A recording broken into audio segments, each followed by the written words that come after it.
ರಚಿತಾ ರಾಮನ್ ಮಾಡಿದ್ದಾರೆ. ಈಗ ಅವ್ರದ್ದು ಶೂಟಿಂಗ್ ಇದೆ, ಇದರಲ್ಲಿ ಬೇರೆ ಯಾವುದೋ ಸಿನಿಮಾ ಮಾಡ್ತಾ ಇದ್ದಾರೆ, ಆ ಶೂಟಿಂಗ್ ಬಿಸಿಲಿದ್ದಾರೆ. ಸ್ಟಾರ್ಟಿಂಗ್ ಎಲ್ಲ ಬಂದಿದ್ದಾರೆ, ಎಲ್ಲ ಕಡೆ ಬಂದಿದ್ದಾರಲ್ಲ. ಎಲ್ಲಿ ಸರ್ ಕಾಣಿಸಿಲ್ಲ ನಮಗೆ. ಸ್ಟಾರ್ಟಿಂಗ್ ಲಾಂಚಿಗೆ ಬಂದಿದ್ದಾರೆ. ಓಕೆ ಓಕೆ ಅಲ್ಲ, ಎಲ್ಲದಕ್ಕೂ ಬಂದಿದ್ದಾರೆ. ಮಾಡಿರೋ ಇವೆಂಟಲ್ಲಿ ಒಂದಕ್ಕೇನೋ ಒಂದೆರಡಕ್ಕೆ ಬಂದಿಲ್ಲ ಅಷ್ಟೇ. ಡೇ ಒನ್ ಅಶೋಕ್ ಹೋಟ್ಲಲ್ಲಿ ಲಾಂಚ್ ದಿನ ಬಂದಿದ್ದಾರೆ. ನಾನು ಬರ್ಡೇ ಮಾಡಿದಾಗ ಒಂದು ಸಾಂಗ್ ಲಾಂಚ್ ಅವಾಗ ಬಂದಿದ್ದಾರೆ.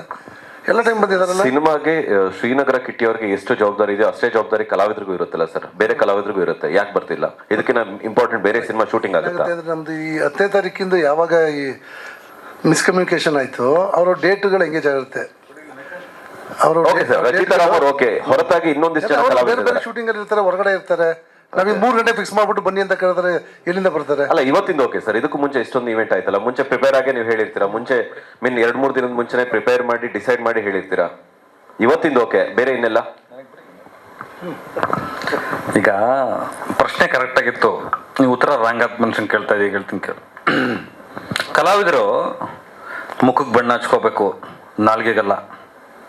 ನಾಲಿಗೆಗೆ ಬಣ್ಣ ಹಚ್ಕೊಂಡು ಕಲಾವಿದರು ತುಂಬ ದಿನ ಬದುಕಿಲ್ಲ, ಮುಖಕ್ಕೆ ಬಣ್ಣ ಹಚ್ಕೊಂಡ್ರು ತುಂಬ ದಿನ ಇರ್ತಾರೆ ಅಂತ ತುಂಬ ದೊಡ್ಡ ಹಿರಿಯ ನಿರ್ದೇಶಕರೊಬ್ಬರು ಹೇಳೋಗಿದ್ದಾರೆ. ಆ ಮಾತನ್ನು ನಾನು ನಂಬ್ತೀನಿ. ಅವ್ರ ನಿರ್ಮಾಪಕರು ಈ ಪರಿಸ್ಥಿತಿಲಿ ಅವರು ಕಲಾವಿದರ ಬಗ್ಗೆ ಮಾತಾಡೋಕ್ಕಾಗಲ್ಲ. ನಿರ್ದೇಶಕರಿಗೆ 100 ಪ್ರೆಷರ್ ಇರ್ತವೆ. ಈಗ ಅವ್ರ ತಲೆಯಲ್ಲಿ ಓಡ್ತಾ ಇದೆ ಅಗ್ರಿಮೆಂಟು, ಸೈನು, ಪೇಪರು, ಥಿಯೇಟ್ರು, ಇದೆಲ್ಲ ಓಡ್ತಾ ಇರೋವಾಗ ರೈಟ್ರಾಗಿ ಒಂದು ಉತ್ತರ ಕೊಡ್ತೀನಿ ಕೇಳಿ. ನಾನೊಂದು ಪ್ರಶ್ನೆ ಕೇಳ್ತೀನಿ. ಎಲ್ಲ ಕಲಾವಿದರಿಗೆ ಶೂಟಿಂಗ್ ಇರ್ತದೆ, ಬೇರೆ ಬೇರೆ ಕೆಲಸಗಳಿರ್ತದೆ, ಪ್ರವಾಸಗಳಿರುತ್ತೆ, ವೈಯಕ್ತಿಕ ಜೀವನ ಇರುತ್ತೆ. ಕೆಲವು ಸಲ ಪ್ರಮೋಷನ್ಗೆ ಬರೋಕ್ಕಾಗಲ್ಲ. ಎಲ್ಲ ಸಲ ನಾವು ಚೇಂಬರ್ಗೆ ಹೋಗಿ ಪ್ರೊಡ್ಯೂಸರ್ ಅಸೋಸಿಯೇಷನ್ಗೆ ಹೋಗಿ ಕಂಪ್ಲೇಂಟ್ ಕೊಡ್ತಾ ಕೂತ್ಕೊಳ್ಳೋಕ್ಕಾಗಲ್ಲ, ದೂರು ಕೊಟ್ಟು ಕರೆಸ್ತಲಿರಲ್ಲ. ಆಮೇಲೆ ಎಲ್ಲರದ್ದು NOC ಇರುತ್ತೆ, ಎಲ್ಲರದ್ದು ಪೇಮೆಂಟ್ ಆಗಿರುತ್ತೆ. ಯಾಕೆ ಅವ್ರದ್ದೆಲ್ಲ ಸೋಷಿಯಲ್ ಮೀಡಿಯಾ ಇರಲ್ವಾ? ಅವರ ಬೆರಳುಗಳಲ್ಲಿಲ್ವಾ? ಅವರ ಮೊಬೈಲಲ್ಲಿಲ್ವಾ? ನಮ್ಮ ಸಿನಿಮಾದವ್ರನ್ನ ಸೇರಿಸಿ ಹೇಳ್ತಾ ಇರೋದು ಎಲ್ರಿಗೂ. ಅಲ್ಲಿ ಬರಿಬೋದಲ್ವಾ ಅವರು? ಅಲ್ಲಿ ಸಿನಿಮಾ ಬಗ್ಗೆ ಮಾತಾಡ್ಬೋದಲ್ವಾ? ಇದು ಅವ್ರು ತೂಗಿದ ತೊಟ್ಲಲ್ವಾ? ಅವ್ರು ಹೆತ್ತ ಮಗು ಅಲ್ವಾ? ಯಾವ್ದಾದ್ರು ತಂದೆ ತಾಯಿ ತಾನು ಹೆತ್ತು ಮಗು ಹೆಂಗ್ ಬೆಳೀತಾ ಇದೆ, ಹೆಂಗ್ ಹುಡ್ತು, ಎಷ್ಟೊತ್ತಿಗೆ ಹುಡ್ತು ಅಂತ ನೋಡಕ್ ಬರ್ದಲ್ಲ ಇದಾರ? ಇದೇನಂತಂದ್ರೆ ಒಂದೊಂದು ಪರಮಾವಧಿ ಅಷ್ಟೇ. ಅವ್ರವ್ರ ಮಕ್ಳನ್ನ ಅವ್ರು ನೋಡಕ್ ಬರೋದಿಲ್ಲ. ಕೆಲಸ ಆಯ್ತು, ಪೇಮೆಂಟ್ ತಗೊಂಡಿದೀವಿ, ಡಬ್ಬಿಂಗ್ ಮಾಡಿದೀವಿ. ಮೊದಲೊಂದಷ್ಟು ಜನ ನಿರ್ಮಾಪಕರು ಮಾಡೋರು. ಹಿಂದಿಂದೊಂದು ಸ್ಕೂಲ್ ಇತ್ತು, ಪ್ರಚಾರಕ್ಕೂ ಹಾಕ್ಬಿಟ್ರು ಅಗ್ರಿಮೆಂಟು. ಇಷ್ಟು ದಿನ ಬರ್ದೇವ್ರೆ, ಥಿಯೇಟ್ರಿಗೆ ಬರ್ದೇವ್ರೆ, ಪೇಮೆಂಟ್ ಕ್ಲಿಯರ್ ಆಗ್ತಿರ್ಲಿಲ್ಲ. ಕೆಲವು ನಿರ್ಮಾಪಕರು ಏನು ಮಾಡ್ತಾರೆ ಅಂತಂದ್ರೆ ಪೇಮೆಂಟ್ ಕೊಟ್ಬಿಟ್ಟಿರ್ತಾರೆ.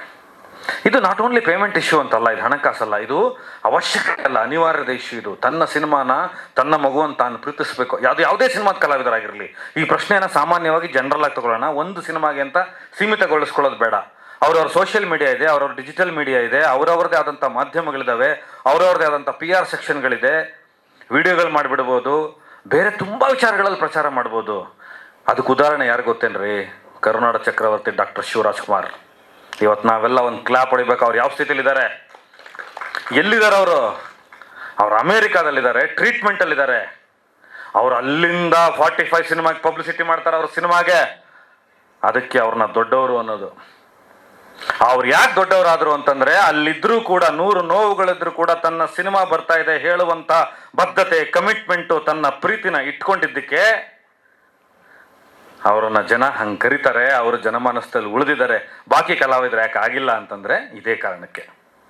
ನಾನು ಈಗಲೂ ರಿಕ್ವೆಸ್ಟ್ ಮಾಡ್ಕೊತೀನಿ, ನಮ್ಮ ಸಿನಿಮಾ ಕಲಾವಿದರಿಂದ ಬೇರೆ ಎಲ್ಲ ಸಿನಿಮಾದವ್ರಿಗೂ ಹೇಳ್ತೀನಿ, ನೀವೊಂದು ಸಿನಿಮಾದಲ್ಲಿ ಬಣ್ಣ ಹಚ್ಚಿದ್ದೀರಾ ಅಂದರೆ ಆ ಸಿನಿಮಾದ ಕುರಿತಂತೆ ನಾಲ್ಗೆಗೆ ಬಣ್ಣ ಹಚ್ಚಬೇಡಿ, ಮುಖಕ್ಕೆ ಮಾತ್ರ ಬಣ್ಣ ಹಚ್ಚಿ. ಕಲಾವಿದರಾಗಿ ನೀವು ದೊಡ್ಡದಾಗಿ ಬೆಳಿಬೇಕು.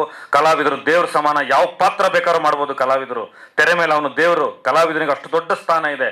ಟೆಕ್ನಿಷಿಯನ್ಸ್ ಇರ್ಬೋದು, ಇನ್ನೊಬ್ರು ಇರ್ಬೋದು, ಏನೇ ವೈಮನಸ್ಸು ಇರ್ಬೋದು. ತಂಡದ ಜೊತೆ ಒಂದು ಸಿನಿಮಾ ಹೋರಾಟ ಮಾಡ್ತಾ ಇದೆ ಅಂದರೆ ಒಂದು ಮಗು ಹುಟ್ಟಿಸಿದಷ್ಟೇ ಕಷ್ಟ. ಇವತ್ತು ಗರ್ಭಪಾತಗಳ ಸಂಖ್ಯೆ ಹೆಚ್ಚಿರುವಾಗ ಮಕ್ಕಳ ಜನನ ಸಂಖ್ಯೆಯನ್ನು ಎಣಿಸಲು ಯಮಧರ್ಮರಾಯ ಬರುವುದಿಲ್ಲ ಅಂತ ಒಂದು ಮಾತಿದೆ. ಚಿತ್ರಗುಪ್ತ ಮಾತ್ರ ಬರ್ತಾನೆ ಅಂತ. ನೀನು ಪ್ರತಿ ಸಿನಿಮಾಗೆ ಚಿತ್ರಗುಪ್ತ ಆಗ್ಬೇಕೆ ವಿನಃ ನಿಂದೆ ಸಿನಿಮಾಗೆ ನೀನು ಯಮಧರ್ಮರಾಯ ಆಗಬಾರ್ದು. This considers. ಈ ಸ್ಟೇಟ್ಮೆಂಟು ಎಲ್ಲ ಸಿನಿಮಾದ ಎಲ್ಲ ಕಲಾವಿದರಿಗೂ ಅಪ್ಲೈ ಆಗುತ್ತೆ. ದಯವಿಟ್ಟು ಬೆಳಗ್ಗೆ ಎದ್ದ ತಕ್ಷಣ ಶಿವಣ್ಣನಂತ ಹಿರಿಯ ಕಲಾವಿದರನ್ನ, ನಮ್ಮ ಅಣ್ಣನಂತ ಹಿರಿಯ ಕಲಾವಿದರನ್ನ, ಡಾಕ್ಟರ್ ರಾಜ್ಕುಮಾರ್ ಅವ್ರನ್ನ, ಯಾರಿಗೆ ನೀನು ಬಂದು ಎಳದೆ ರಥನ ಅಂತ, ದಯವಿಟ್ಟು ಶಿವಣ್ಣ ಅಂತ ದೊಡ್ಡ ದೊಡ್ಡ ಕಲಾವಿದರನ್ನ ಮಾರ್ಗದರ್ಶನವಾಗಿ ಇಟ್ಕೊಳ್ಳಿ. ನಿಮ್ಮ ಸೋಷಿಯಲ್ ಮೀಡಿಯಾದಲ್ಲಾರು ಹೇಳೋದಕ್ಕೆ ಶುರುವಾಗಿ ನಿಮ್ಮ ಸಿನಿಮಾ ಬಗ್ಗೆ ನೀವೇ ಮೂಕರಾದರೆ ನಿಮಗೆ ಬೆಲೆ ಇರಲ್ಲ. ನಾಳೆ ನಿಮಗೆ ಬಂದ್ಬಿಟ್ಟು ಆಡಿಯನ್ಸು ಆ ಸಂಜು ವೆಡ್ಸ್ ಗೀತದಲ್ಲಿ ಏನನ್ನ ಕ್ಯಾರೆಕ್ಟರ್ ಮಾಡಿದ್ರೆ ಆ ಶಿಡ್ಲಘಟ್ಟ ಎಪಿಸೋಡಲ್ಲಿ, ಇನ್ನೊಂದರಲ್ಲಿ, ಮತ್ತೊಂದರಲ್ಲಿ ಅನ್ನೋವಾಗ ನಿಮ್ಮ ಮುಖ ನೋಡಬೇಕು ನಾನು ಅಂತ ಆಸೆ ಪಡ್ತೀನಿ. ಯಾವುದೇ ಸಿನಿಮಾ ಆಗಿರಲಿ. ಆ್ಯಕ್ಚುಲಿ ಇದು ಉತ್ತರ ಸಿಕ್ಕಿದೆ ಅನ್ಕೋತೀನಿ. Thank you. ಅಲ್ಲಲ್ಲ, ಕರೆಕ್ಟಾಗಿ ಹೇಳಿದ್ದಾರೆ. ಸೊ ನಿಜವಾಗ್ಲೂ ನಮ್ಮ ಶಿವಣ್ಣವ್ರ ಬಗ್ಗೆ ಅಣ್ಣ ಭಾಳ ಚೆನ್ನಾಗಿ ಮಾತಾಡೋದು. ನಿಜವಾಗ್ಲೂ ನಮ್ಮ ಕರುನಾಡ ಚಕ್ರವರ್ತಿಗಿರುವಷ್ಟು ಬದ್ಧತೆ, ಸಿನಿಮಾ ಪ್ರೀತಿ ನಮ್ಮ ಎಲ್ಲ ಕಲಾವಿದರಿಗೂ ಬರಲಿ ಅಂತ ನಾನು ಕೇಳ್ಕೊತೀನಿ. ಸೊ ಹಾಗೆ ಈ ಒಂದು ಪ್ರೆಸ್ ಮೀಟನ್ನ ಮುಗಿಸೋದಕ್ಕಿಂತ ಮುಂಚೆ ಒಂದೆರಡು ವಿಡಿಯೋಗಳಿದೆ ನೋಡಿ. ಇನ್ನೂ ಇದೆಯಾ? ಚೆಕ್. ಗೋಕುಲ್ ಸರ್, ನಿಮಗೆ ಪ್ರಶ್ನೆ. ಒಂದು ಸಿನಿಮಾ ಒಂದು ರಿಲೀಸ್ ಡೇಟ್ನ ಫೈನಲ್ ಮಾಡಿಕೊಂಡು ಪ್ರಮೋಷನ್ ಮಾಡಿ ರಿಲೀಸ್ ಹಂತಕ್ಕೆ ಬಂದಾಗ ರಿಲೀಸ್ ಆಗಲ್ಲ ಅಂತ ಒಂದು ಸುದ್ದಿ ಬರುತ್ತೆ. ನೀವೇ ಡಿಸ್ಟ್ರಿಬ್ಯೂಷನ್ ಮಾಡ್ತೀರಾ, ಅದಾದ್ಮೇಲೆ ಒಂದು ವಾರ ಪೋಸ್ಟ್ಪೋನ್ ಮಾಡ್ಕೊಂಡು ರಿಲೀಸ್ ಮಾಡಬೇಕು ಅಂತ ಮಾಡ್ತೀರಾ. ಇವತ್ತಿನ ಹೊತ್ತಿಗೂ ಸಂಜು ಬಿಟ್ಸ್ ಗೀತಾ ರಿಲೀಸ್ ಆಗುತ್ತಾ ಅಂತ ಹೇಳಿ ಒಂದಿಷ್ಟು ಕ್ವೆಶನ್ ಮಾರ್ಕ್ಗಳು ಮಾಧ್ಯಮದವರೆಗೂ ಬಂದಿದೆ. ಗುರು ಆ ಸಿನಿಮಾ ರಿಲೀಸ್ ಆಗಲ್ಲ ಅಂತ ಹೇಳಿ. ಇಂಥ ಸಮಸ್ಯೆಗಳ ಮಧ್ಯೆ ಇಷ್ಟು ಥಿಯೇಟರ್, ಇನ್ನು ಆಡ್ ಆನ್ ಥಿಯೇಟರ್ ಆಗುತ್ತೆ ಅಂತ ಹೇಳ್ತಿದ್ರ, ಇದನ್ನ ನೀವು ಹೆಂಗೆ ಕ್ಯಾರಿ ಓವರ್ ಮಾಡಿದ್ರೆ, ನಿಮ್ಗೆ ಹೆಂಗೆ ಕಾನ್ಫಿಡೆಂಟ್ ಬಂತು ಇದನ್ನ ಇಷ್ಟು ಸೆಟಪ್ ಮಾಡಿದ್ರೆ? ಸರ್, ನಾವು ಮೊದಲೇ 10th ನಾವು ರೆಡಿ ಆಗಿದ್ರಿ. ಅನ್ಎಕ್ಸ್ಪೆಕ್ಟೆಡ್ ಆಗಿ ಒಂದು ಸ್ಟೇ ಬಂತು, ಅದರಿಂದ ನಾವು ಪೋಸ್ಟ್ಪೋನ್ ಮಾಡ್ಕೊಂಡು 17th ಬರ್ತಾ ಇದ್ದೀವಿ. ಇನ್ನೂ ನಮ್ಗೆ ಜಾಸ್ತಿ ಥಿಯೇಟರ್ ಸಿಗ್ತಾ ಇದೆ. ತೆಲುಗು ಪಿಕ್ಚರ್ಸ್ ಎಲ್ಲ ಸ್ವಲ್ಪ ಕಮ್ಮಿ ಹೋಯ್ತು, ಅದರಿಂದ ನಮ್ಗೆ ತುಂಬ ಅಡ್ವಾಂಟೇಜ್ ಆಯಿತು. ಪ್ಲಸ್ ನಾವು ಕನ್ಫರ್ಮ್ ಆಗಿ ನಾವು ಮಾಡ್ಕೊಂಬಂದ್ರಿ 10th ಇಲ್ದಿದ್ರೆ ನಮ್ಗೆ 17th ಬೇಕು ಅಂತ ಲಾಸ್ಟ್ ಮೂಮೆಂಟಲ್ಲಿ ಕೇಳಿದ್ರಿ. ಎಲ್ಲ ಥಿಯೇಟ್ರವರು ದಯವಿಟ್ಟು ಕೊಟ್ಟಿದ್ದಾರೆ, ನಮಗೆ ತುಂಬ ಹೆಲ್ಪ್ ಮಾಡಿದ್ದಾರೆ. ಒಳ್ಳೆ ಸಕ್ಸಸ್ ಆಗ್ತಾಯಿದೆ. ಪಿಕ್ಚರ್ ಬಗ್ಗೆ ನಾನು ಹೇಳಬೇಕು ಅಂತಂದರೆ ಸೂಪರ್ ಹಿಟ್ ಫಿಲಮ್ ನಾನು ನೋಡಿದ್ದೀನಿ. ಸೂಪರ್ ಹಿಟ್ ಆಗುತ್ತೆ ಫಿಲಮ್. ನಮ್ಮ ಪ್ರೊಡ್ಯೂಸರ್ಗಾಗಲಿ, ನಮ್ಮ ಡೈರೆಕ್ಟ್ರಿಗಾಗಲಿ, ಆಮೇಲೆ ಮ್ಯೂಸಿಕ್ಕು ಎಕ್ಸ್ಟ್ರಾಡಿನರಿ ಆಗಿದೆ. ರೀ ರೆಕಾರ್ಡಿಂಗ್ ಆಗಲಿ, ಆಮೇಲೆ ನಮ್ಮ ಕಿಟಪ್ಪ ಅಷ್ಟು ಹೈಲೈಟಾಗಿ ಮಾಡಿದ್ದಾರೆ ಸಿನಿಮಾ ಅಲ್ಲಿ. ರಚಿತಾರಾಮ್ ಆಗಲಿ, ಪ್ರತಿಯೊಬ್ಬರು ಚೆನ್ನಾಗಿ ಮಾಡಿದ್ದಾರೆ. ಪಿಕ್ಚರ್ ಸೂಪರ್ ಹಿಟ್ ಆಗುತ್ತೆ. ಸಕ್ಸಸ್ ಮೀಟ್ ಇಷ್ಟು ಜಲ್ದಿ ಬರುತ್ತೆ.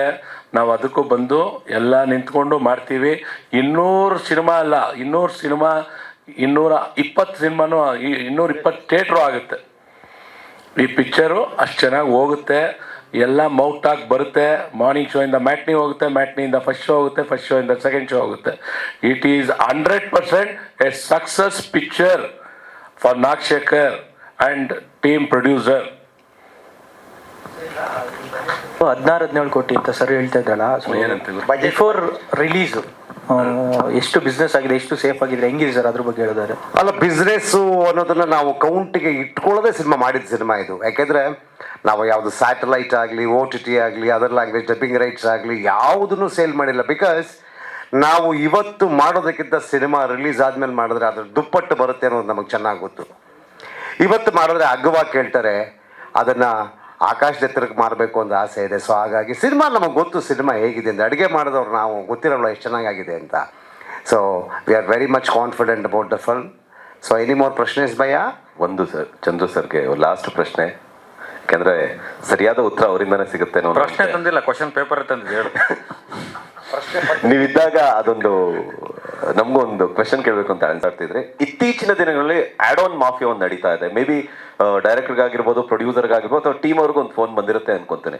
ಸರ್, ನಾಳೆ ನಿಮ್ಮ ಸಿನಿಮಾ ರಿಲೀಸ್ ಆಗ್ತಾ ಇದೆ ಅಂದ್ರೆ 1000 ಜನ ಕ್ರೌಡ್ ಕಾಣಿಸಿದ್ರೆ ನಿಮ್ಮ ಥಿಯೇಟರ್ ಮೀನ್ಸ್ ಜನ ಆಡಿಯನ್ಸ್ ಮಾತಾಡ್ತಾರೆ. ಸೊ ನಾವು ಒಂದಿಷ್ಟು ಜನ ಕ್ರೌಡ್ ಪುಲ್ಲಿಂಗ್ ಮಾಡ್ತೀವಿ, ಟಿಕೆಟ್ ಕೊಡಿ, ಟಿಕೆಟ್ ಮೇಲೆ ಇಷ್ಟು ದುಡ್ಡು ಕೊಡಿ ಅನ್ನೋ ಒಂದು ಕ್ರೌಡ್ ಪುಲ್ಲಿಂಗ್ ಅನ್ನೋದು ನಡೀತಾ ಇದೆ.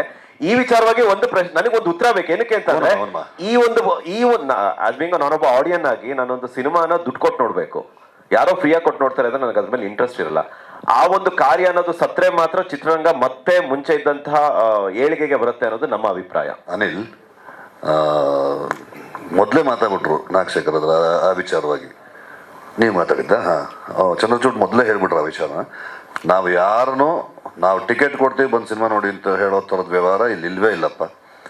ನಮ್ಮ ಮನೆಯವರು ಅವರವರು ಟಿಕೆಟ್ ಬುಕ್ ಮಾಡ್ಕೊಂಡು ನೋಡ್ತಾ ಇದ್ದಾರೆ. ನನ್ನ ಹೆಂಡತಿ ಆಗಲೇ ಒಂದು 40 ಟಿಕೆಟ್ ಬುಕ್ ಮಾಡಿದ್ದಾಳೆ. ನಮ್ಮ ಅತ್ತೆ ಒಂದು 15 ಟಿಕೆಟ್ ಬುಕ್ ಮಾಡ್ಕೊಂಡಿದ್ದಾರೆ ಅವ್ರ ಮನೆಯವ್ರು ಹೋಗೋಕ್ಕೆ. ಹಾಗೆ ನಮ್ಮ ಸ್ನೇಹಿತರುಗಳೆಲ್ಲರೂ ಅವ್ರವ್ರ ಮನೆಯವ್ರಿಗೂ ನಮ್ಮ ಮನೆಯವ್ರಿಗೂ ನಾವು ಟಿಕೆಟ್ ಕೊಡ್ತಾ ಇಲ್ಲ. ಜನ ಬರಬೇಕು, ನೋಡಬೇಕು, ಖುಷಿಯಿಂದ ಎಂಜಾಯ್ ಮಾಡ್ಕೊಂಡು ಹೋಗ್ಬೇಕು. ಒಂದು ನಿಮಿಷ ಕೊಡ್ತೀನಿ. ನೋಡ್ತಿದ್ದಾರೆ, ಓಕೆ. ಬಟ್ ಈ ವಿಚಾರವಾಗಿ ನಿಮ್ಮ